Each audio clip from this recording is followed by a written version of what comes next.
నమస్తే అండి. నేను మీ అమలాని. ఆయామ్ లాగ్స్‌కి స్వాగతం అండి.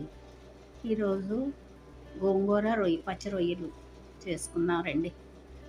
ఈ గోంగూరని ముందుగా బాగా కడిగి నేను నూనెలో మగ్గించి ఉంచేసుకుంటానండి. కొంచెం ఎక్కువ తెచ్చుకొని ఎప్పుడు కావాలంటే దేనిలోనే వేసుకోవచ్చని నూనెలో మగ్గించి ఫ్రిడ్జ్‌లో పెట్టేసి ఉంచేసుకుంటాను. అలాగే పచ్చి రొయ్యలు కూడా బాగా చేసుకున్నాక కొంచెం ఉప్పు, పసుపు వేసి ఆయించి ఉంచేసుకుంటానండి. అలా చేసుకున్నదే ఇది నిమిషంలో అయిపోద్దండి. కొద్దిగా వెల్లుల్లిపాయలు చితక్కొట్టుకుని మూకుడులో ఆయిల్ పెట్టి ఆయిల్లోనే వేసి వెల్లుల్లిపాయలు వేగాక రొయ్యలు వేసేయాలండి. ఆయించుకున్న రొయ్యలు ఉన్నాయి కదా, పసుపు ఉప్పు వేసినవి అవి వేసి అది కొంచెం వేగాక ఈ మగ్గించుకున్న గోంగూర ఉంది కదండి, అది కూడా మనకి ఎంత కావాలో అంత తీసేసుకోవాలి.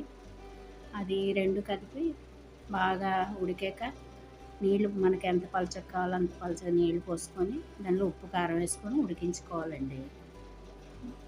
ఉడికించుకున్నాక ఇంకేం వేయక్కర్లే, అంతే. చాలా ఈజీగా అయిపోద్ది. ఈ రెండు ఉన్నాయంటే నిమిషంలో అయిపోద్దండి. మా ఇంట్లో అయితే రొయ్యలు తక్కువ తింటామండి, ఎక్కువ వేసుకోము. కొంచెం అందుకు తక్కువ ఉన్నాయి. గోంగూర ఎక్కువగా ఉంటుంది, పులుపు ఎక్కువ కావాలి మాకు. రొయ్యలు ఎక్కువ వేసామంటే పులుపు తగ్గిపోద్దండి. అందుకు తక్కువ వేసుకుంటే, పుల్లగా కావాలనుకున్న కొంచెం తక్కువ వేసుకోవాలి. మళ్ళీ చింతపండు పులుసు అలాంటివి ఏమి ఉట్టి గోంగూరతోటే పులుపు వస్తుందండి అది. అంతేనండి. ఇలా ఉడికాక దగ్గరికి అయిపోద్ది. ఒకవేళ ఆకుల్లాగా ఉంది, అలా నచ్చదు అనుకున్నాలో ఒకసారి మిక్సీలో వేసేసుకోవచ్చండి. నీళ్ళు వేసేసుకోవచ్చు, అలాగైనా పర్వాలేదు. నేను ఇలాగ నిల్వ పెట్టి ఉంచుకుంటానండి గోంగూర.